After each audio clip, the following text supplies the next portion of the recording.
आज शिव पुराण की कथा सुनिए। अगला भाग श्री राधे कृष्णा चैनल में आप लोगों का स्वागत है। शिव पुराण कथा अगर आप करने जाते हैं तो ज़रूर पहले दीप प्रज्वलित करें। शुभम करोति कल्याण आरोग्यम धन संपदा शत्रु बुद्धि विनाशाय दीप ज्योतिर्नमोस्तुते। इस तरह से प्रज्वलित करके शिव पुराण की कथा प्रारंभ करना चाहिए। बोलिए शिव पार्वती की जय, उमा महेश्वर की जय। आज रुद्र संहिता का अगला भाग सुनाया जाएगा।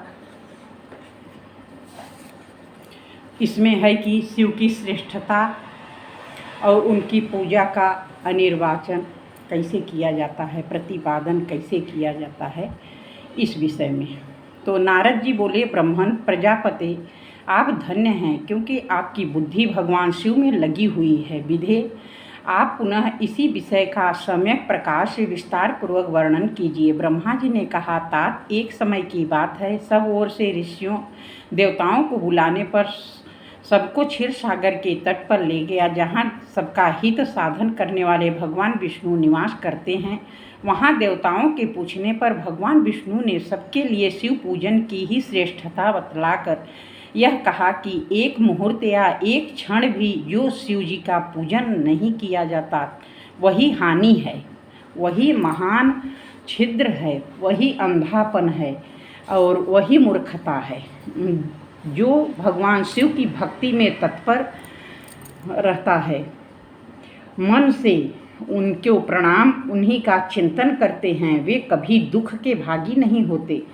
महान सौभाग्यशाली पुरुष, मनोहर भवन, सुंदर आभूषणों विभूषित स्त्रियां, जितने से मन को संतोष हो उतना धन, पुत्र, पौत्र आदि संतति, आरोग्य, सुंदर शरीर, प्रतिष्ठा, स्वर्गीय सुख, अंत में मोक्ष रूपी फल अथवा परमेश्वर शिव की भक्ति चाहते हैं, वे पूर्व जन्मों के महान पुण्य से भगवान सदाशिव की पूजा आचार्य में प्रवृत्त होते हैं। जो पुरुष नित्य भक्ति परायण शिवलिंग की पूजा करता है, उसको सफल सिद्धि प्राप्त होती है, वह पापों के चक्कर में नहीं पड़ता। भगवान के इस प्रकार उपदेश देने पर देवताओं ने उन श्रीहरि को प्रणाम किया और मनुष्यों की समस्त कामनाओं की पूर्ति के लिए उनसे शिवलिंग देने के लिए प्रार्थना की। मुनि श्रेष्ठ उस प्रार्थना को सुनकर जीवों के उद्धार में तत्पर रहने वाले भगवान विष्णु ने विश्वकर्मा को बुलाकर कहा, विश्वकर्मन,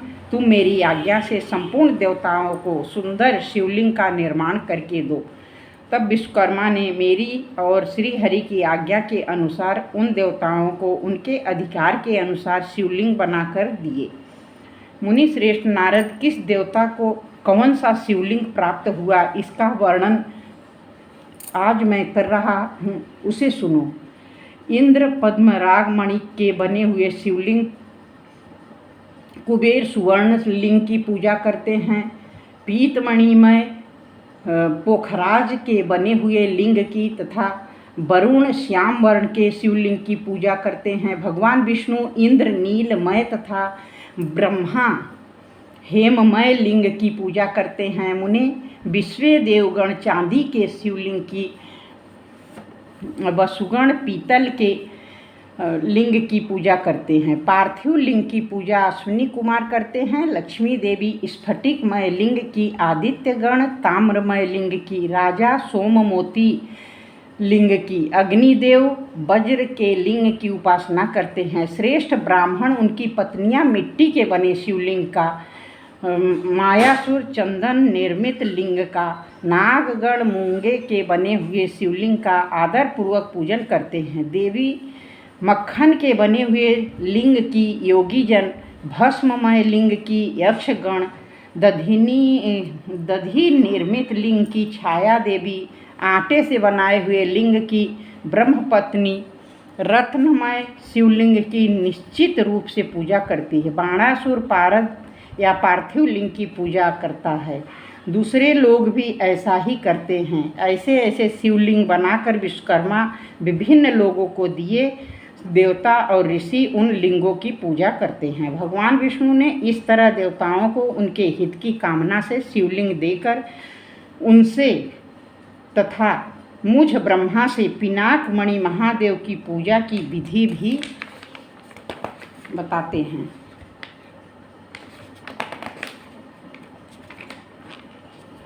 पूजन विधि संबंधी उनके वचनों को सुनकर देव शिरोमणियों सहित ब्रह्मा हृदय में हर्ष लिए धाम में आ गए। मुने वहां आकर मैंने समस्त देवताओं और ऋषियों को शिव पूजा की उत्तम विधि बताई, संपूर्ण अभीष्ट वस्तुओं को देने वाली। उस समय मुझ ब्रह्मा ने कहा, देवताओं सहित समस्त ऋषियों, तुम प्रेम परायण होकर सुनो। मैं प्रसन्नता पूर्वक तुमसे शिव पूजन की उस विधि का वर्णन करता हूँ जो भोग मोक्ष देने वाली है। देवताओं और मुनीश्वरों समस्त जंतुओं में मनुष्य जन्म प्राप्त करना प्रायः दुर्लभ है। उनमें भी उत्तम कुल में जन्म तो और भी दुर्लभ है। उत्तम कुल में भी आचारवान ब्राह्मणों के यहाँ उत्पन्न होना उत्तम पुण्य से ही संभव है। यदि वैसा जन्म सुलभ हो जाए तो भगवान शिव के संतोष के लिए उस उत्तम कार्य का अनुष्ठान करें जो अपने वर्ण और आश्रम के लिए शास्त्रों द्वारा प्रतिपादित है। जिस जाति के लिए जो कर्म बताया गया है उसका उल्लंघन न करे। जितनी संपत्ति हो उसके अनुसार ही दान करे। कर्ममय सहस्त्रों यज्ञों से तपो यज्ञ बढ़कर है। सहस्त्रों तपो यज्ञ से जप यज्ञ का महत्व अधिक है। ध्यान यज्ञ से बढ़कर कोई वस्तु नहीं है। ध्यान यज्ञ ज्ञान का साधन है, क्योंकि योगी ध्यान के द्वारा अपने इष्ट देव समरशिव का साक्षात्कार करता है। ध्यान यज्ञ में तत्पर रहने वाले उपासक के लिए भगवान शिव सदा ही सन्निहित हैं। जो विज्ञान से संपन्न है उस पुरुषों की शुद्धि के लिए किसी प्रायश्चित आदि की आवश्यकता नहीं है। मनुष्य को जब तक ज्ञान की प्राप्ति न हो तब तक वह विश्वास दिलाने के लिए कर्म से ही भगवान शिव की आराधना करे। जगत के लोगों को एक ही परमात्मा अनेक रूपों में अभिव्यक्त हो रहा है।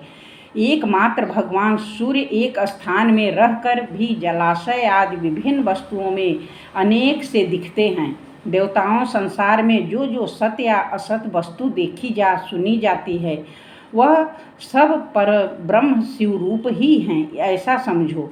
जब तक तत्वज्ञान न हो जाए तब तक प्रतिमा की पूजा आवश्यक है। ज्ञान के अभाव में भी जो प्रतिमा पूजा की अवहेलना करता है उसका पतन निश्चित है। इसीलिए ब्राह्मणों, यह यथार्थ बात सुनो। अपनी जाति के लिए जो कर्म बताया गया है उसका प्रयत्न पूर्वक पालन करना चाहिए। जहाँ जहाँ यथावत भक्ति हो उस आराध्य देव का पूजन अवश्य करना चाहिए, क्योंकि पूजन और दान आदि के बिना पातक दूर नहीं होते। जैसे मैले कपड़े में रंग बहुत अच्छा नहीं चढ़ता है, किंतु जब उसको धोकर स्वच्छ कर लिया जाता है तब उस पर सब रंग अच्छी तरह से चढ़ते हैं। उसी प्रकार देवताओं की भली भांति पूजा से सब त्रिविध शरीर पूर्णतया निर्मल हो जाती है। तभी उस पर ज्ञान का रंग चढ़ता है, तभी विज्ञान का प्रकट होता है। जब विज्ञान हो जाता है तब भेदभाव की निवृत्ति हो जाती है। भेद की संपूर्णतया निवृत्ति हो जाने पर द्वंद्व दुख दूर हो जाते हैं। द्वंद्व दुख से रहित पुरुष शिव रूप हो जाता है। मनुष्य जब तक गृहस्थ आश्रम में रहे तब तक पांचों देवताओं की तथा उनमें श्रेष्ठ भगवान शंकर की प्रतिमा का उत्तम प्रेम के साथ पूजन करें, अथवा जो सबके एकमात्र मूल हैं उन भगवान शिव की ही पूजा सबसे बढ़कर है, क्योंकि मूल के सींचे जाने पर शाखा स्थायी संपूर्ण देवता स्वतः तृप्त हो जाते हैं। अतः जो संपूर्ण मनवांछित फलों को पाना चाहता है वह अपने अभीष्ट की सिद्धि के लिए समस्त प्राणियों के हित में तत्पर रहकर लोक कल्याणकारी भगवान शंकर का पूजन करे। बोलिए शंकर पार्वती उमा महेश्वर की जय। अब अगला भाग शिव पुराण का कल होगा। आज 12वां अध्याय का पाठ आप लोगों ने सुना। ओम हर हर महादेव, हर हर महादेव।